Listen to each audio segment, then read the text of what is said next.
continuar.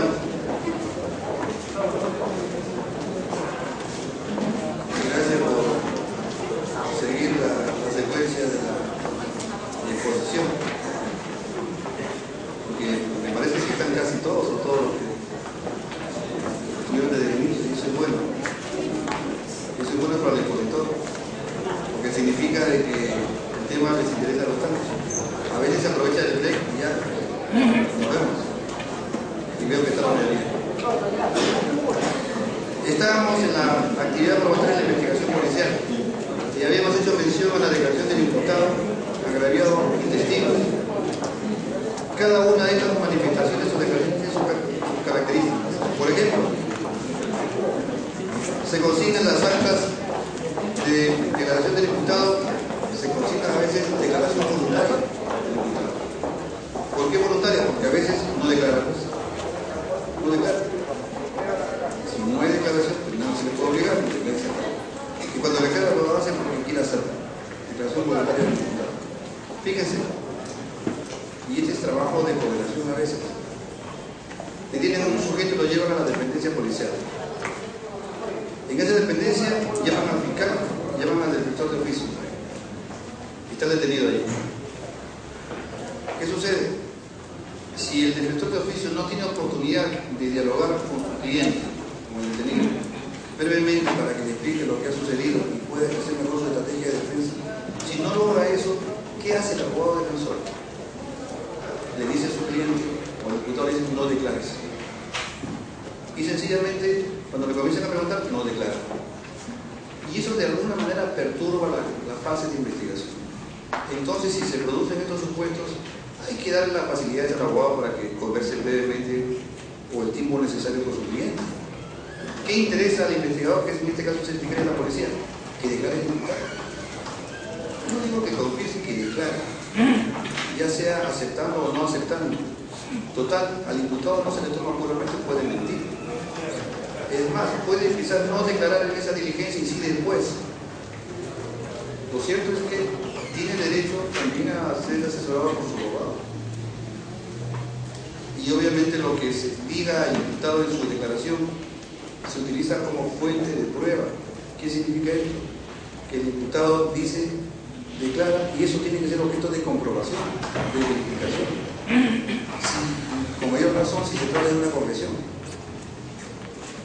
Entonces, mucho cuidado con la declaración de los imputados, ya sea desde el punto de vista del trabajo fiscal o desde el punto de vista del trabajo del abogado defensor. Igual con los testigos. Y otra cosa más, a nosotros en la universidad no nos enseñan a interrogar. Vamos a la diligencia y comenzamos a preguntar. Y hay que saber preguntar.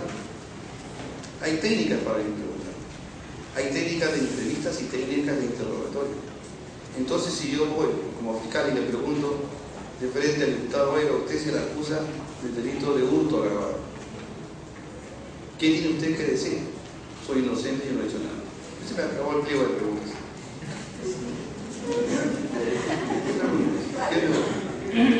Tengo que empezar de a poco. ¿No? De a poco. Con sus condiciones personales, si conoce a la víctima o no, qué tiene antecedentes, una serie de factores que te enseñan en los talleres de técnica de interrogatorio. Es más, cuando se pregunta, se examina en la investigación policial, generalmente se hacen preguntas abiertas para que la persona que contesta abiertamente responda. ¿Qué sucedió? ¿Qué hizo usted? ¿Qué los hecho esto, lo otro? ¿Qué pasó después? Diga usted, no explota eso. Pero si hago preguntas cerradas, me quedo sin caso. Entonces, cuando uno va a esta diligencia va preparado y sabe cómo preguntar. Uno no va a improvisar. Y si bien es cierto, a veces la persona está detenida, hace media hora detenida, y uno sabe por qué lo han detenido, entonces uno tiene que ir pensando qué preguntas le voy a hacer. Y eso se hace inmediatamente, que tiene experiencia. Hay colegas jóvenes que no tienen mucha experiencia, a veces le toca su primera diligencia y no saben cómo intervenir. En estos casos, tratándose de fiscalía, es obvio que necesita el apoyo del fiscal provincial. No es que me nombren al fiscal adjunto. Y sabe que tu primera diligencia, interrogatorio. Tiene que ir con el coordinador. Y los casos emblemáticos, repito, los casos conflictivos, difíciles, quien tiene que ir a la diligencia de investigación y asume el caso es el fiscal coordinador. No me lo elevo al coordinador, porque para eso está. Existe la costumbre en muchos lugares, yo no sé si en la Mayeque también, en donde los casos pesados de marcas y homicidios calificados se la apuntan. Y eso no está bien. Casos difíciles, el fiscal provincial. Y casos quizás no muy complicados, usurpación, hurto agravado, el adjunto. El adjunto actúa por delegación. Lo que sucede es que existe la costumbre de que llegan 5 casos, ya 5 para el provincial y 5 para el adjunto. No, pues. Y el coordinador escoge. No, yo veo solamente, no hay omisión, esos alimentos. No, acá hay una llamada de atención a los colegas fiscales que lo vamos a ver en una reunión que vamos a tener con todos los fiscales coordinadores, los presidentes de junta de Arequipa del Trepó. Se asumen los casos importantes de los fiscales de medio peso. Investigación. Actas policiales. El acta de incautación, el acta de hallazgo, el acta de allanamiento, registro, reconocimiento personal. Créanme, son las actas que mayormente se levantan. Se levanta acta de incautación cuando se encuentra a la persona, al intervenido, y se le encuentra en sus pertenencias o su espacio de dominio, su inmueble o su vehículo, elementos vinculados con el delito. El arma, el dinero, la droga, los instrumentos, no sé. ¿Qué características tiene el acta de incautación? Se levanta in situ, es decir, en el lugar donde se intervino. En ese lugar. Y si se levanta en otro sitio, se deja constancia de esta situación. No se levantó en este lugar por alguna circunstancia muy particular. Se consigna detalladamente lo que se incauta, detalladamente, la obra, etc. Y firman el acta todas las personas que han intervenido.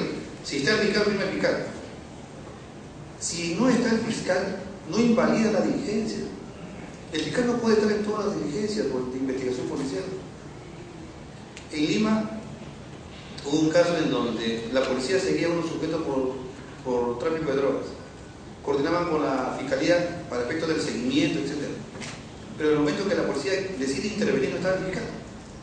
Y la policía interviene, como dicen ellos, golpean, detienen a uno, a otro, etc. y levantan actas.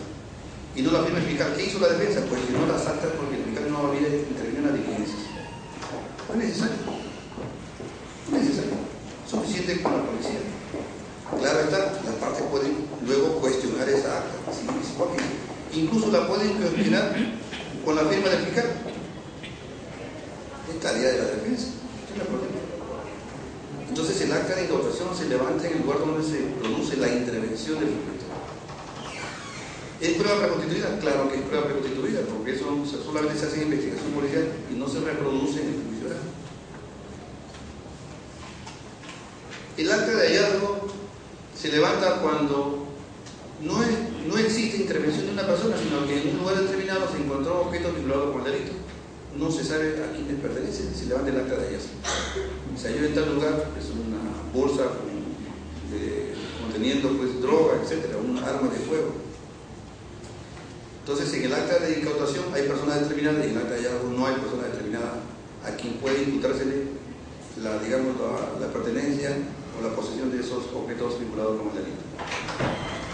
El allanamiento es una diligencia policial que funciona o se procede en los casos de flagrancia delictiva y es una diligencia también policial que procede cuando el juez autoriza el allanamiento. El allanamiento entonces se manifiesta por dos vías: flagrancia delictiva y mandato judicial. El allanamiento tiene dos objetivos. Primer objetivo, detener o capturar al sujeto imputado de juicio delictuoso. Segundo objetivo, incautar elementos vinculados con el delito. Entonces hay allanamientos cuando se buscan esos dos objetivos. Si se trata de un caso de flagrancia delictiva, la policía ingresa al lugar, allana el lugar y detiene y incauta elementos de prueba.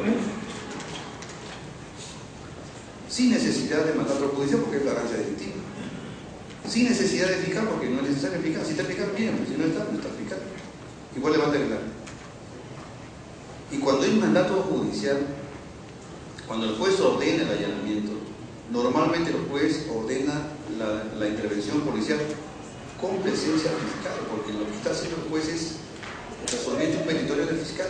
Entonces, si el fiscal está pidiendo allanamiento, el juez ordena el allanamiento, también está diciéndole al juez: señor fiscal, usted intervenga con la policía, a usted le encargo la diligencia. Si esto es así, la policía coordina con el fiscal y proceden al allanamiento. El allanamiento tiene sus características, porque si el juez lo ordena, tiene que fijar los datos exactos de donde se tiene que producir el allanamiento. Si es en la calle Balda y es en el inmueble número 242, ahí se produce el allanamiento. Si además la casa tiene una puerta lateral que es 244, esa casa no se puede allanar porque esa no ha sido utilizada por el juez.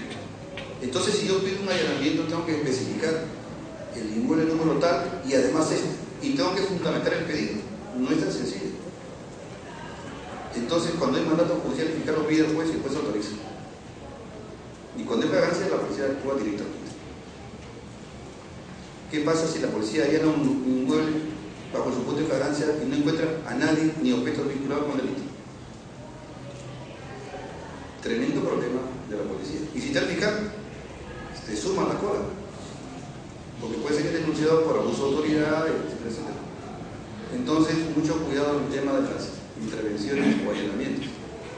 A veces, la policía le dice al fiscal: tenemos información de inteligencia que en tal lugar están elaborando droga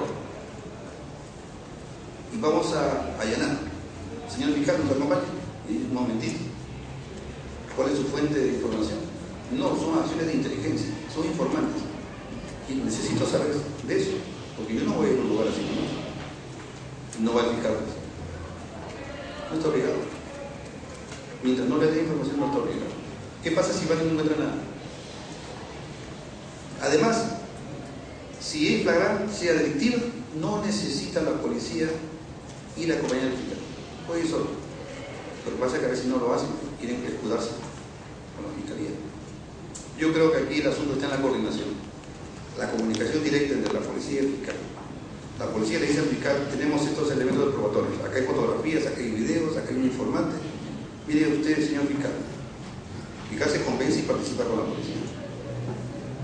Así de sencillo. Allanamiento. El registro domiciliario también es una diligencia bastante particular. Hay dos formas también. Se procede a este registro con la autorización del titular del inmueble o se procede con autorización judicial. Igual. La idea del registro es búsqueda de elementos probatorios, búsqueda en el domicilio. A veces la búsqueda significa, pues, en los baños, en los dormitorios, sin destruir obviamente el inmueble, y no en los techos, romper los muebles. No, eso no es. No es diligencia de registro y tampoco es de allanamiento. Y además, cuando se produce el registro de allanamiento y se encuentra objetos vinculados con el delito, se incauta. Pero a veces se investiga por drogas, ingresan al inmueble y encuentran ahí al sujeto, lo detienen. Elementos probatorios con el delito. No hay. Hay un microondas con rezago de cocaína o pasta básica. Se incauta el microondas. Hay una refrigeradora, no hay nada. Hay un equipo de música, sí, pero esos equipos de música, esas refrigeradoras se compraron con el dinero mal habido de las drogas, también incautamos. Hay una moto, un vehículo, también se incauta. No, señor, se incauta solamente los objetos vinculados con el delito, no lo que yo supongo que está vinculado con el delito. O sea, puede haber un exceso en las incautaciones. Si en el vehículo encontraron en la guantera residuos de droga, incautan, con seguridad. Porque ese vehículo se utilizó para el comercio, el transporte de drogas. Lo que quiero significar, solo se incauta aquellos objetos vinculados con el delito. Que el equipo de música, no, pues si no está vinculado con el delito, ¿por qué? No, a veces puede haber exceso, por eso que se tiene que levantar las actas respectivas. Y obviamente si se incautó algo no vinculado con el delito, se puede pedir luego que se recupere. tienen que devolver. Por último, el reconocimiento personal, que es una diligencia también bastante común en los ámbitos de investigación policial. En rigor, se produce el reconocimiento de una persona cuando previamente a la diligencia se le describe, se proporciona sus características, porque a esa persona no se le conoce. Yo reconozco a alguien que no conozco. Si yo conozco a la persona que cometió el delito, sé que es fulano de tal. Ya no procedo a una diligencia de reconocimiento. Cuando no conozco, digo, es de tal estatura, tales características físicas, tal vestimenta, tal tipo de voz, etc. Sobre la base de esa información se procede a la búsqueda del sospechoso o si no ya está intervenido, se le ubica delante del testigo, del agraviado, conjuntamente con otra persona que tenga las mismas características físicas para que se proceda al reconocimiento directo. Esas son las diligencias que valen. Primero describo y luego reconozco. Si ya lo conozco, entonces ¿para qué voy a proceder a esta diligencia? No tiene sentido. Ahora bien, a veces en los casos de agresión sexual se procede a un reconocimiento estando presente el menor o el testigo o la testigo y el imputado directamente. Yo me pregunto, ¿tiene validez? La defensa lo puede destruir.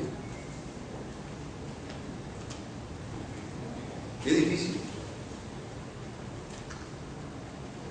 La víctima dice, el testigo es el conocido como Tata, que vive acá a la vuelta.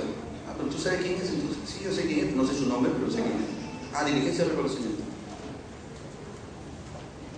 Ah, el agresor sexual es el tío, diligencia de reconocimiento.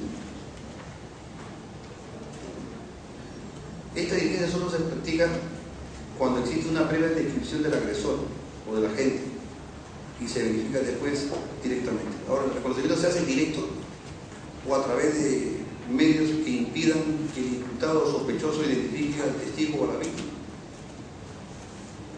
a través de ciertos espacios en donde no pueden ser ubicados físicamente, como se ve en las películas americanas, ¿no? Una cámara, una ventana donde se ve hacia adentro, pero no de adentro hacia afuera.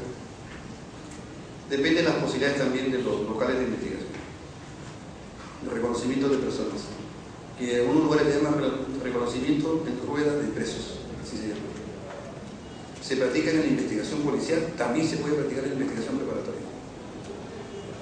Pero además existe el reconocimiento a través de las fichas de RENIEC y de las fotografías.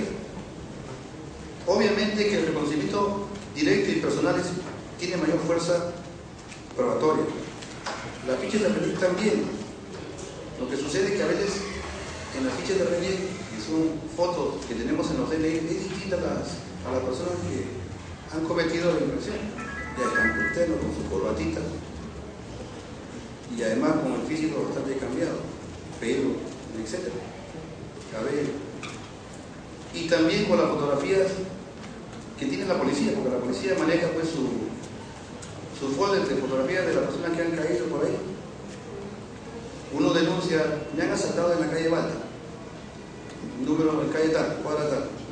Presenta su denuncia, a ver, fíjese usted, si acá lo puede ubicar sobre eso. Y cuando le da un álbum con fotografías, y dice, sí, acá, él es. Y comienzan a trabajar sobre la base de esa información. Ciertamente, la mayor fuerza probatoria se da en el reconocimiento directo, no tanto a través de RENIEC ni las fotografías. Estos dos últimos sirven como elementos de juicio para seguir investigando, pero lo primero, el reconocimiento directo, es obviamente es más cercano. Pasamos. Las pericias, pues dependiendo de lo que se investiga. Las pericias, en caso de lesiones, delitos contra el patrimonio, o sea, dependiendo del hecho delictuoso y haya necesidad, se practica el examen médico legal. En caso de agresión sexual, lesiones graves o leves, se practica también para establecer la edad probable de la víctima y también la edad probable del imputado, si es que no hay documentos, para saber qué edad tiene, porque si tenemos una víctima de agresión sexual, una niña, que dice tener 12 años, pero que no tiene documento de identidad ni partida, ni ningún dato que la identifique, pues hay que tomar un examen médico legal, porque a lo mejor tiene 14 años o tiene menos de 10, y eso va a significar una variación en la calificación jurídica, por tanto es importante. Igualmente en el caso del diputado, no, si no tiene documentos o no me quiere presentar, o da un nombre distinto, y dice, no, yo tengo 17 años. Hay que ver, examen médico legal, le da probable 24. Entonces, para esos casos también, para las lesiones, etc. La necropsia es una diligencia que se practica en los casos de muerte sospechosa de crimen. No cualquier muerte de una persona genera una diligencia de necropsia, lo que antes se llamaba autopsia.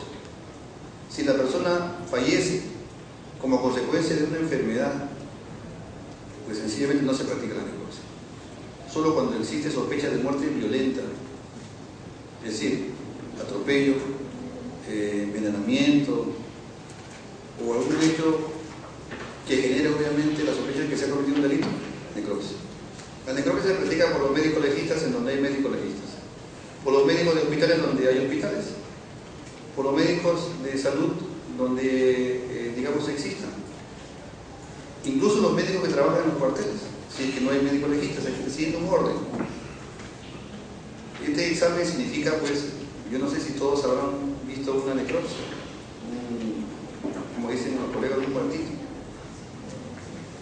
Hay algunos, hago un paréntesis, hay algunos colegas fiscales jóvenes que a veces debutan en su diligencia por una necropsia y la verdad que no la pasan muy bien. Si es que no han tenido experiencia en esta diligencia, pues tienen miedo, se asustan. ¿Se imaginan ustedes, en primera diligencia, irme a la morgue ahí, que abran el cadáver?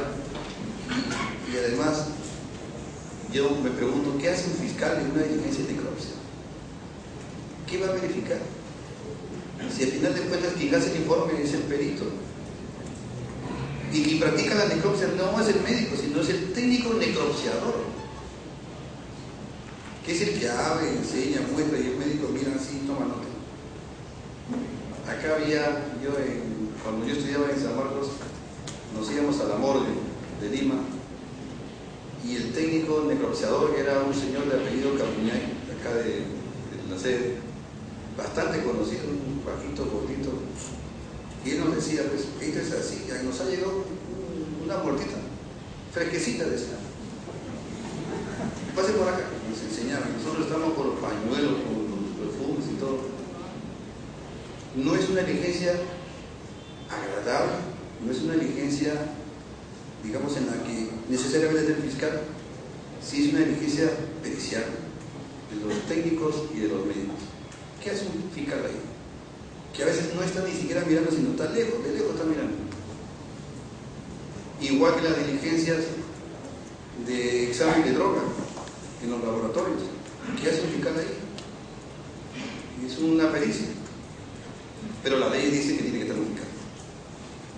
Estamos hablando de la ley. Entonces, la necropsia es una diligencia estrictamente para saber cuál es la causa de la muerte. ¿No? Para eso es la necropsia. Hay un documento que se llama protocolo de necropsia, donde generalmente nos interesa la parte de la conclusión, de qué murió. Y a veces nos dicen en la conclusión dos líneas, dos o tres palabras que no entendemos, ¿no? Shock hipovolémico y una serie de cosas.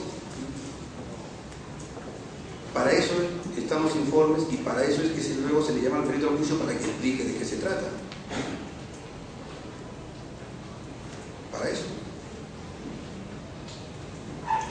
Necropsia, investigación preliminar. Pericia química en los casos de drogas, en los casos de examen de sustancias que se encuentran en el lugar, los hechos, etc. La pericia de absorción atómica, que lo he explicado muchas veces, y acá ya veo a algunos alumnos míos que me van a escuchar repetir. Pero la pericia de absorción atómica es una pericia que se practica para establecer si el sujeto ha efectuado disparos con arma de fuego. Ya ha disparado, ¿no? Entonces se practica este examen y se detecta si cuando uno dispara arma de fuego se impregna alguna sustancia que se le llaman cationes metálicos. Esos cationes metálicos se expanden y se fijan en las manos o la vestimenta de quien dispara. Son plomo, antimonio y bario. Entonces, cuando más disparos haga esa persona, esa sustancia se impregna con mayor fuerza. Un jugador de fútbol de Lima, Machito Gómez, conocido como Machito Gómez, se le imputaba haber disparado y causado la muerte de un señor que trabajaba limpiando vehículos en Callao. Se le siguió todo, se le detuvo en su casa, después de seguimiento, no se le encontró arma, se le practicó el dosaje etílico, la fusión atómica, y resultó positivo. Es decir, además de los testigos que había, la prueba de absorción atómica. Se practica lo más pronto posible, porque va. Dígame, doctor.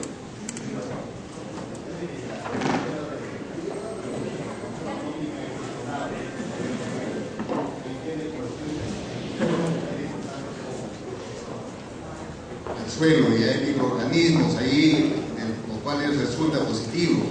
En este caso, ¿cómo podría uno aplicar una tesis diferente a esto?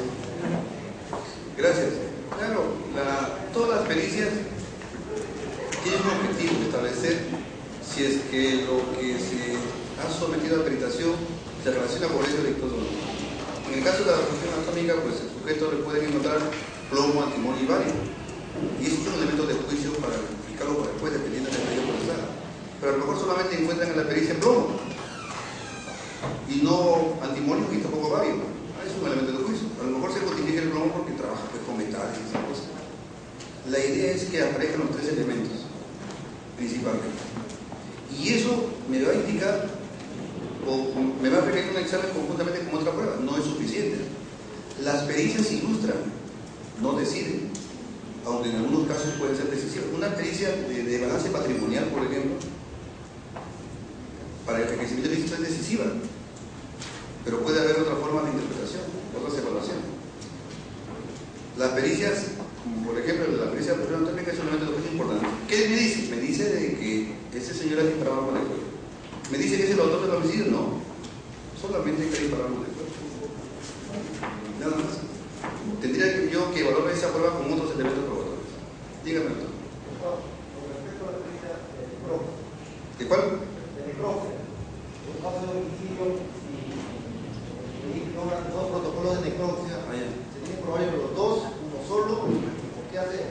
Y es más, cuando los dos certificados, dos protocolos, están firmados por el mismo médico legítimo.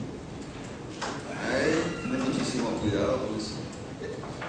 Porque yo no percibo que existan dos protocolos de necropsia. Es decir, ¿qué pasó? Después me dan datos.